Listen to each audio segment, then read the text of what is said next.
Welcome to another episode of Bright Headed Publishing Audiobook Book Club. I am your host, Kelly Morgan. I'm very happy to be bringing you a seasoned author, Jeff Rasley. Now, Jeff is the author of 11 books, and he has published numerous articles in academic and mainstream periodicals, such as Newsweek, Chicago Magazine, ABA Journal, Family Law Review, Pacific Magazine, Fringe Journal, and Real Travel Adventures International Magazine. He is an award-winning photographer, and his pictures taken in the Himalayas, the Caribbean, and the Pacific Islands have been published in several journals. He is here today to talk with us about his 11th book, Anarchist, Republican, Assassin, a political novel. I am so glad that Jeff has decided to become a member of the book club and is joining us today and is willing to share his knowledge of being an author and also owning his own publishing company. Welcome to the book club, our newest member, Jeff Rasley.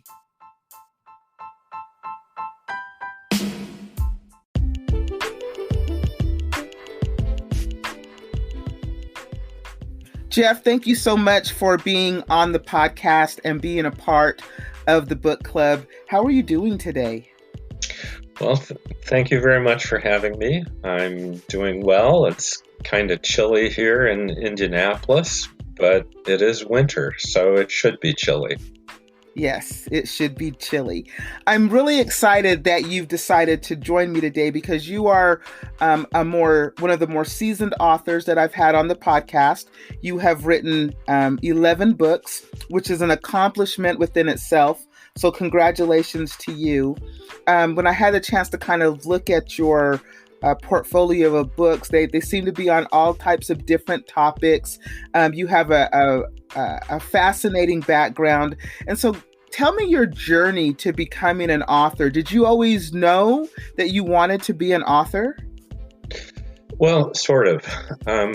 My mom was a journalist, and my step-grandfather was the editor of our local newspaper. My grandmother was a journalist, so I grew up in a family of writers, and I always enjoyed writing. When I was in college, I had a few poems published, which probably weren't very good, but, expressing that adolescent angst. But so I always liked writing, and as I became a lawyer, when I had the time, I'd write articles and had quite a few articles published over the years, but just didn't have the time to actually write a full book until in about my last year practicing law. I made time and finished off my first book and then wrote my second book first year out of retirement. When you first wrote that first book, did you self-publish that first book or did you have a publisher? Well, it's kind of funny what happened. The first book I wrote was a novel, and it was a legal thriller based on a case I had. And I had a publisher, but the publisher, the division of that company closed before the book was published. So, and the editor I was working with was let go. So the publisher said, well, you can resubmit it if you want to, but we're going to start the process all over.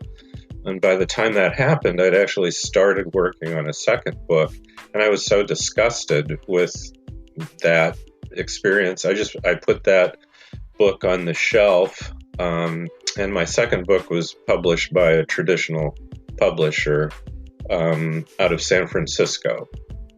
Forward to now, book 11, you had said that you have your kind of a family-owned publishing company. How did that come to be? Well, it came to be in, I think it was 2011.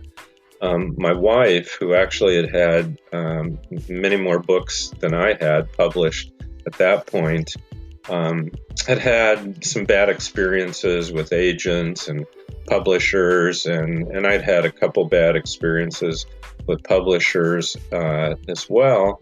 And we saw this article about this new technology created by Amazon called Kindle Direct Publishing. So we took that novel that I had written a number of years before for the first book that had been sitting on the shelf, and we spent about literally 24 hours trying to figure out how to do this direct publishing thing through Amazon, but we eventually figured it out and published that book through Amazon. And it sold decently, and we thought, well, this is really pretty cool. We could just start our own publishing company using Amazon and not have to deal with agents, not have to deal with the gatekeeping of traditional publishing, and just, when we had a book we wanted to publish, we could do it ourselves. So we edit each other's work. Our son does the cover creating design work, and our company is called Midsummer Books, and that's how it happened. So you guys were able to come together, figure out Amazon back in 2011, way before any of the technology that they have today, and start your own publishing company. So I think that's fantastic. So when you were going through all of these journeys to the first book to where you are now, when you had your experiences with agents and publishers, there's a lot of authors out there that listen to the podcast that are new authors. They're maybe going through the publishing process for the first time. They may encounter vanity presses. And there's a lot of misconception around what a vanity press does. What is one piece of advice you can give to a new author who is maybe looking to go the self-publishing route, where they're at the point now where, I have this book, I can publish it, but then what do I do? Yeah, I really appreciate that question, Kelly, because I've worked with a few novice authors wanting to get their first book published and who had gone to vanity presses. And what I've told them to do is, first of all, find books that vanity press has published on Amazon. Find the books on Amazon. Look at the ranking on Amazon. Look at how many reviews they've had on Amazon.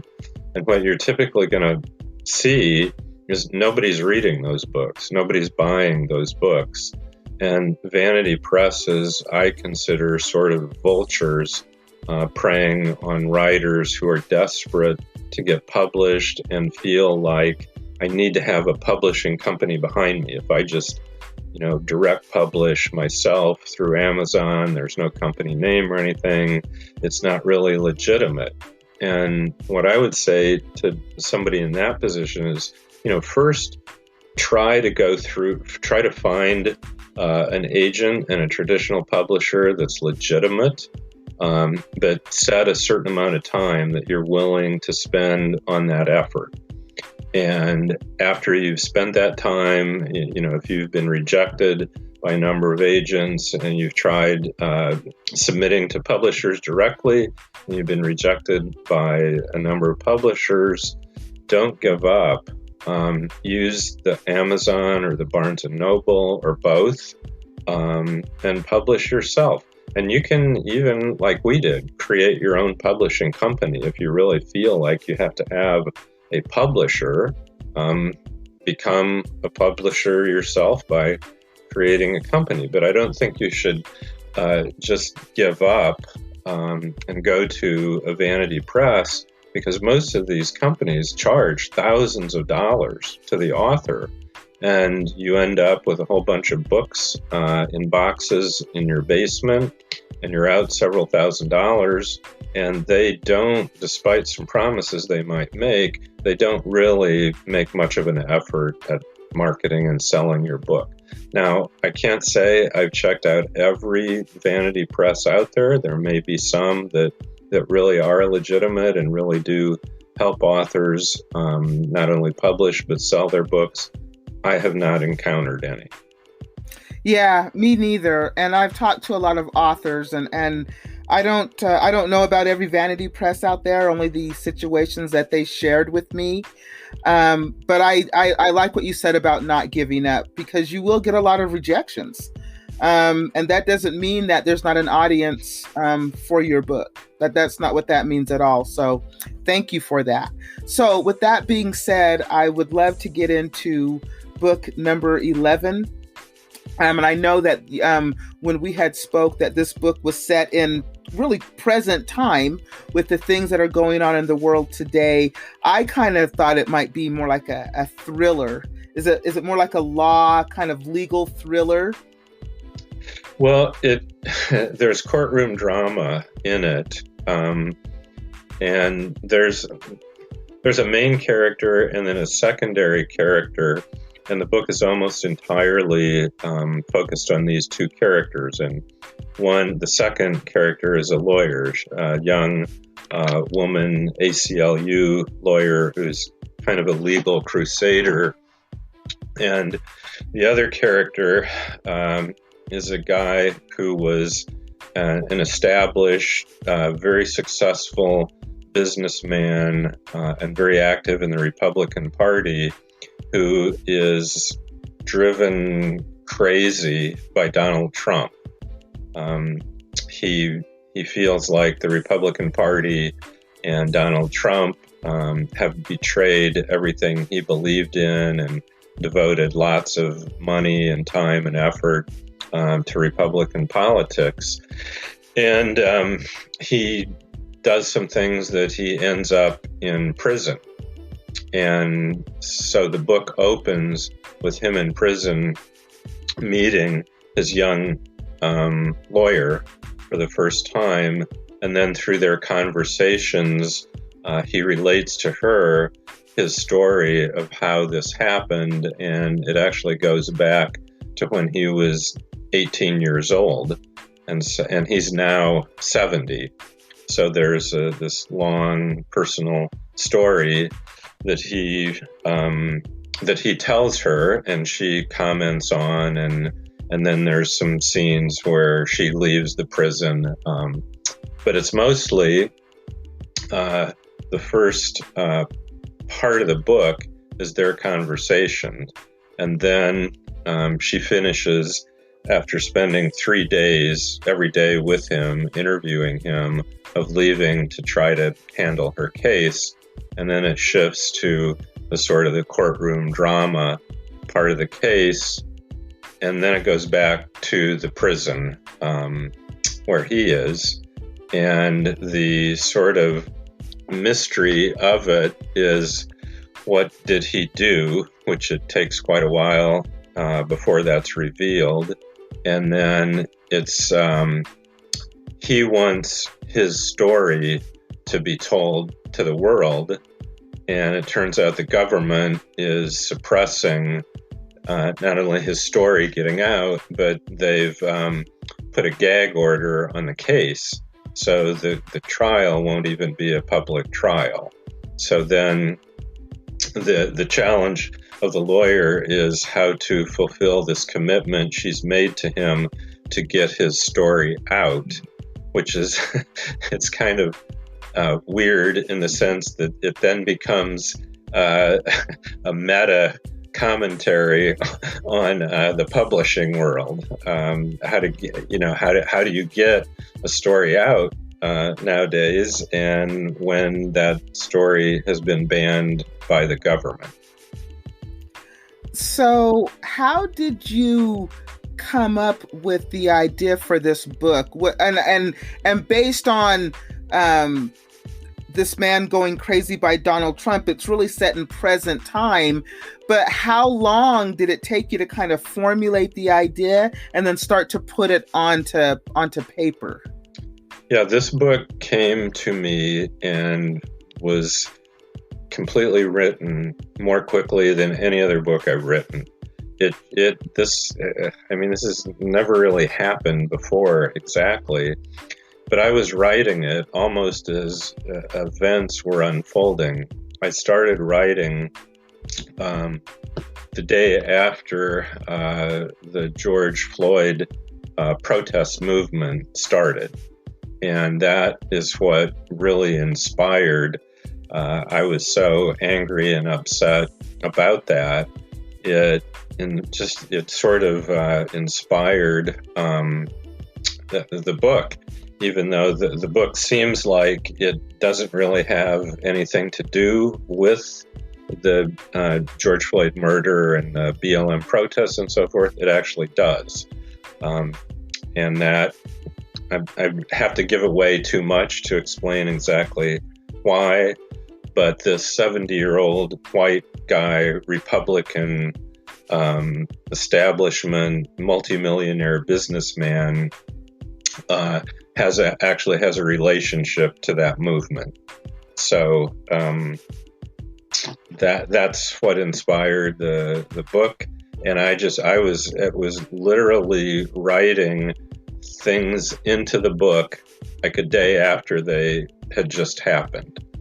And I finished the book back in, I think it was in August. And it was, the book was ready to be published just after events that are in the climax of the book had happened. Is it a standalone book, or can you see it becoming maybe part of a trilogy? Because events are still happening today that, were happening in the book. So even though the book ended, the events continued on. Is the book going to continue on?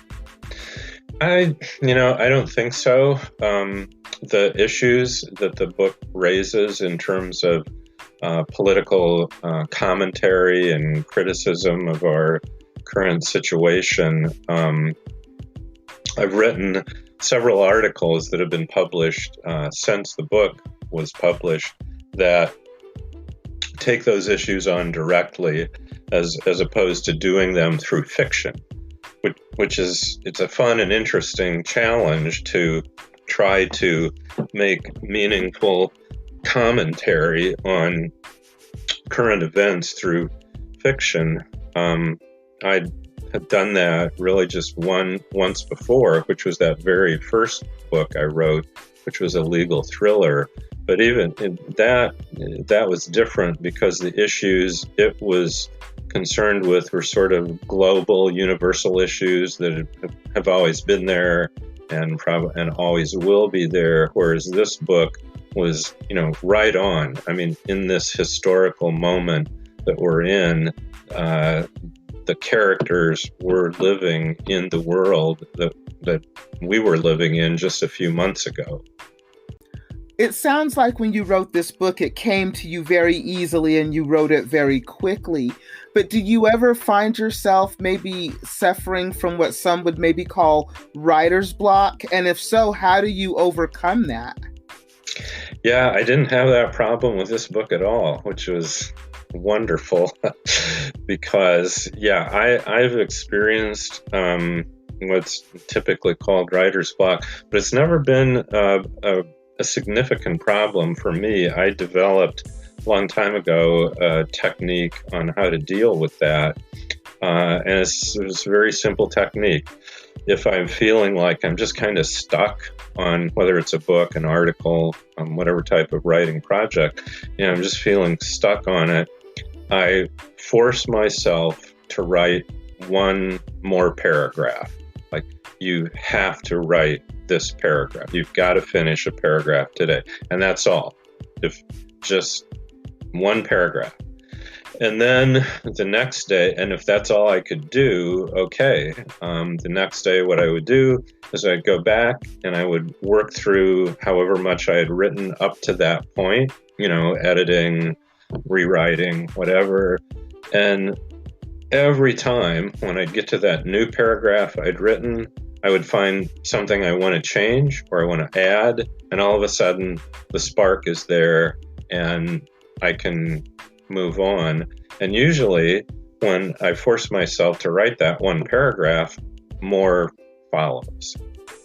But I just think, if you feel stuck, if you just sit down and just force yourself, I don't care if it's lousy, just force yourself to get something more down on that project. And I think if it's really in you, if that book or that article is really in you, it's going to start flowing again. It'll come out. Yeah, I believe that as well. Some of the other fiction novelists that I spoke with said that sometimes the most difficult thing for them to write is dialogue. And you had mentioned that your book has courtroom drama. Is that dialogue difficult to write, or is it easy for you because you studied law? Yeah. I find dialogue actually easier to write than like describing a scene. Because I always find it very challenging to figure out how much detail in a scene I should put in. Should I say what the wallpaper looks like, or there isn't wallpaper, or the carpet? I mean, I find that hard to do. How much is too much detail? But for me, dialogue always comes easy because it's just the words. So I hear the conversation in my mind, and I find myself almost like talking it out. Like I'm the two characters, or three, however many, having this conversation, and I hear it. And when I can hear something in my mind, then I just put it down. I type it out or write it down. Whereas again, like, I said, or character building, scene describing, I think that's a lot harder. And so, I mean, maybe some people don't hear conversations, but to me, that seems kind of weird because, we talk all the time, or every day we're engaged. I mean, unless you're a hermit living in a cave, you have which isn't too hard these days. Yeah, good point. I guess we're all sort of like hermits now. This will be a point in time. I would just, my advice on that for novice writers is just hear those conversations, and even, say them, speak them out, if that'll help you. Yeah, when I write dialogue, I hear it in my head, and it's almost as if I'm the third person in the conversation as this conversation kind of plays out on its own. And I actually enjoy writing dialogue. I'm with you. I get stuck on how much detail should I provide? How much is too much? When do you pull back? What's important? That's something that I struggle with as well as a writer. So when you are sitting down to write, this book obviously came easy for you, so this may not be the best example, but other books, do you have a process to write a book, or is it that you just sit down and you begin writing? Some authors have told me they write outlines and they really get detail and they write it, try to almost script it out before they sit down and write it. Others just sit down and begin writing. Do you have a process, Jeff? It's changed with different books. Like this last one, I just sat down and started actually typing it out. I mean, it was just flowing. Whereas usually I start with my legal pad from all those years of lawyering, longhand writing, and I'll just start writing. But if I don't, I don't feel like the whole book is going to just flow, I will make an outline. And I think unless you're in that kind of flow state, making an outline can be really helpful. How do you decide what becomes a book and what doesn't become a book? Yeah, well, several of the books I've written are memoirs about experiences I've had on travel adventures. And those started out as articles. In fact, one book is an anthology of collected articles I wrote over a period of 10 or 15 years. And each of the stories in that book are true sort of adventure travel stories that had been published. And so I took those and I found what I thought were kind of meaningful connections, and pretty much took each article as a standalone chapter and then wrote the sort of the transition and connections to build it into a book that flowed. But usually I have an idea of something, especially in the novels I've written. I have an idea for a story, and then I just try to have that story develop. But the memoirs all started out as articles and then grew into a full-length book. 3 novels, and then there's a couple that are, I guess what you could call sort of extended personal essays, and then memoirs. So what is your favorite genre to write? Do you enjoy writing the fiction more than the memoirs?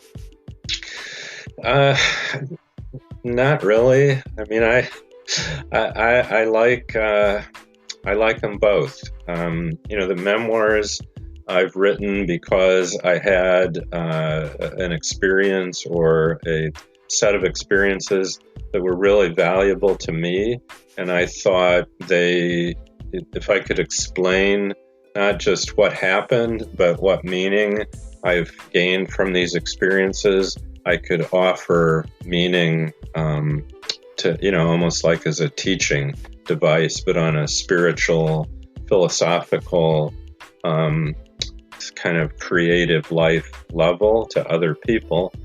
But then the novels, I've loved telling stories. I mean, when I was a little kid, my great grandmother, who lived to be 98, would put my brother and me to bed at night and tell us stories, and she was a great storyteller.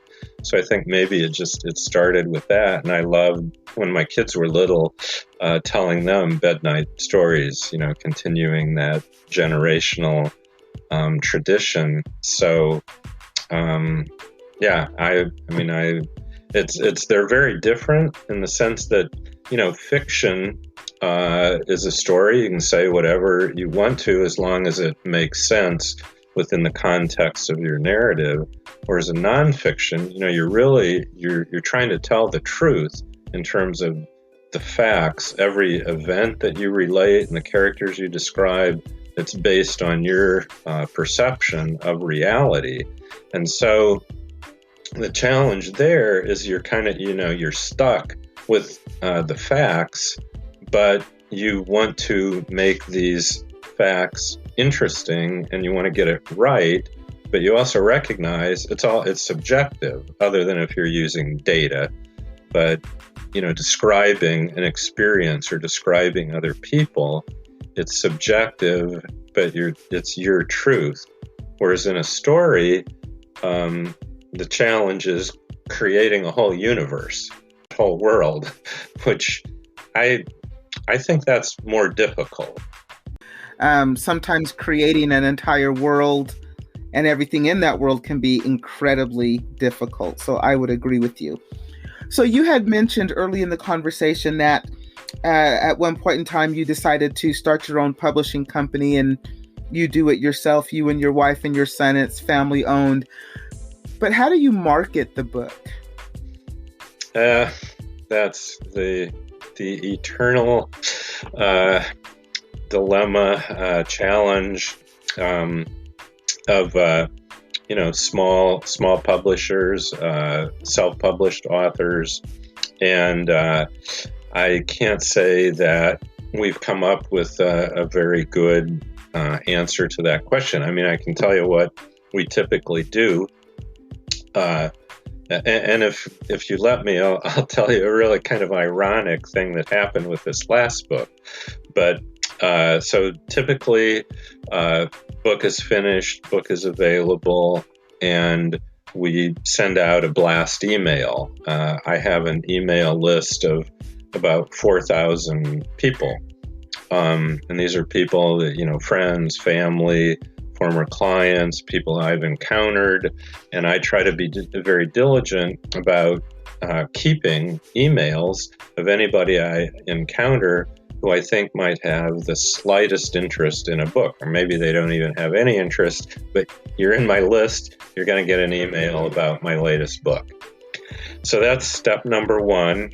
And with a list of about 4,000 people, that usually generates about 100 book sales, maybe even 200 if I'm lucky.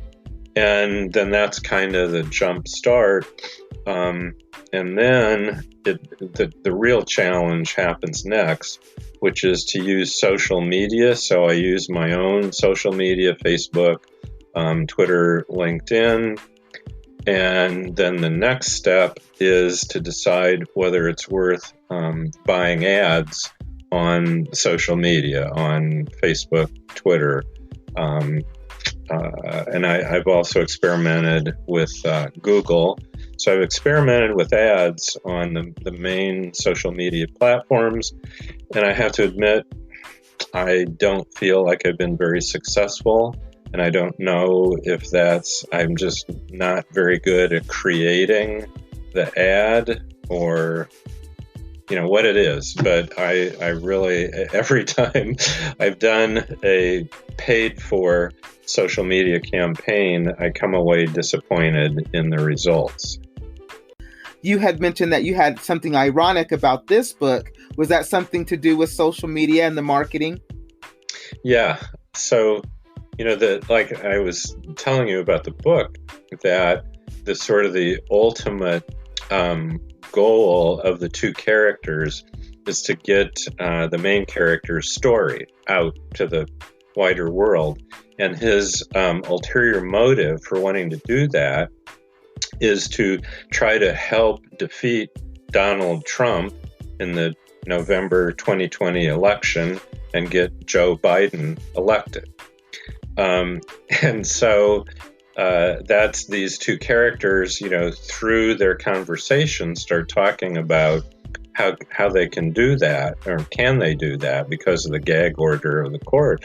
Well, so, the book is published. I do my routine of the emails, my own social media.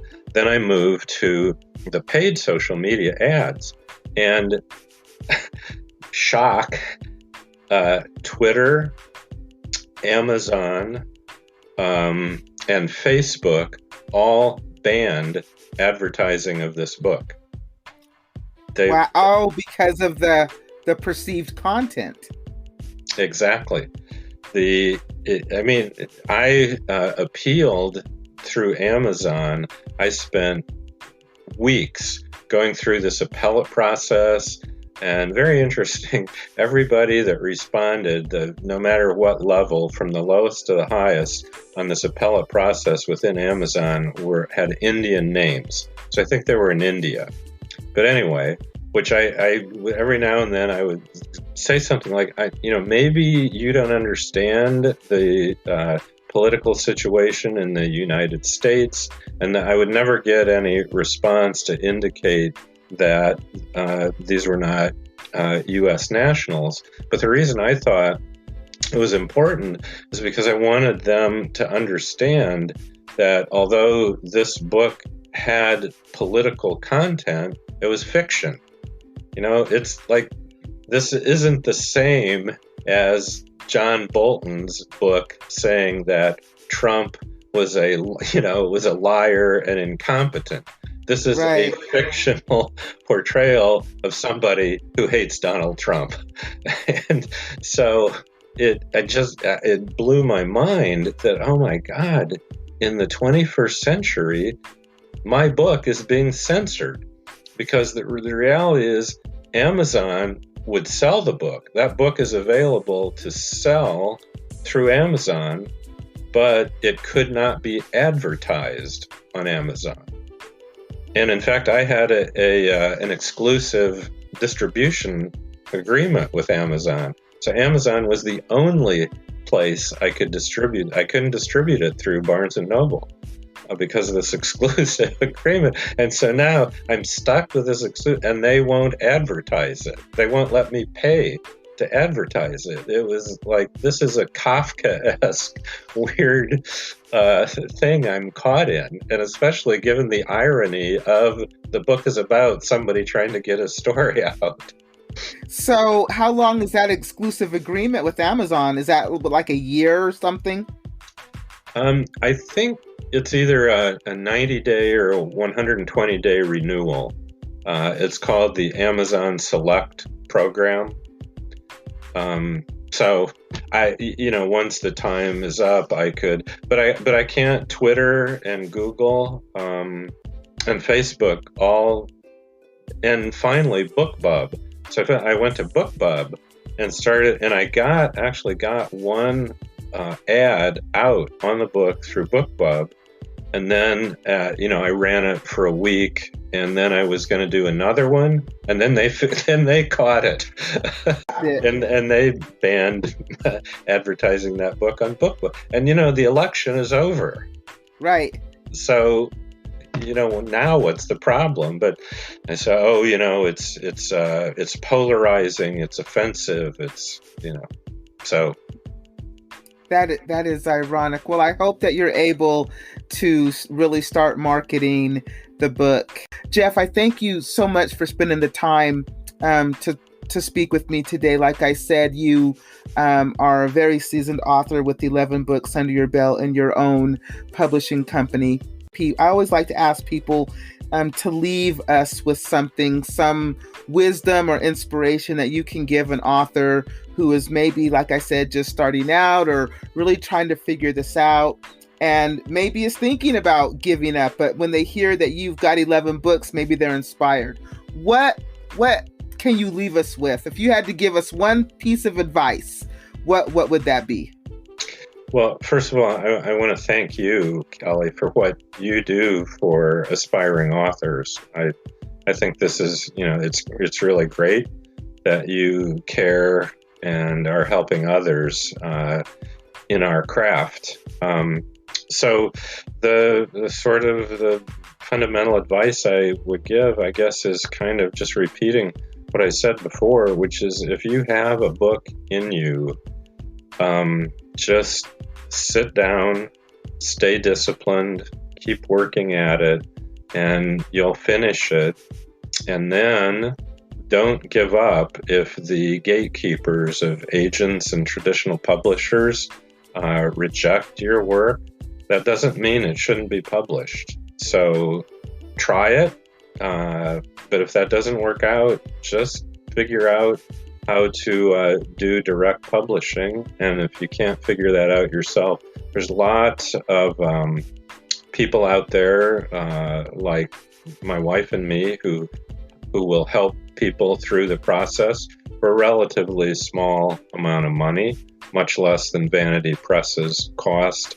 But really, anybody who's relatively tech savvy can work their way through the Amazon direct publishing technology. It's become much easier than it was back in 2011. Do you want to provide the contact information if anybody is interested in contacting you for the publishing company? My website is my full name, Jeffrey, Jeffrey, Rasley, Rasley.com. So, and there's a link to my email on the website, so they can, and there's a page, a link to the Midsummer Books page as well on my website, so they can see what we do in terms of helping other aspiring writers. Are you currently working on anything else, or are you taking a book break?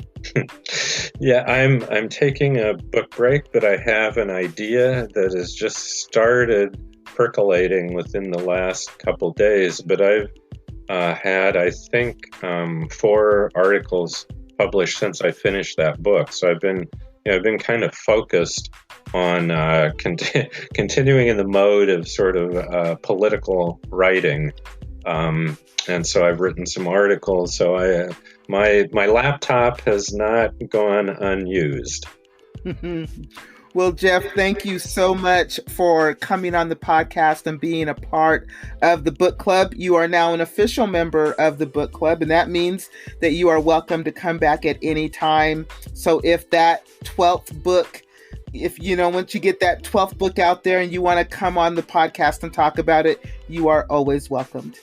I would be delighted to talk with you again. It's been a lot of fun, and I really appreciate you letting me come and having this conversation. Thank you so much for coming on the podcast. Thank you.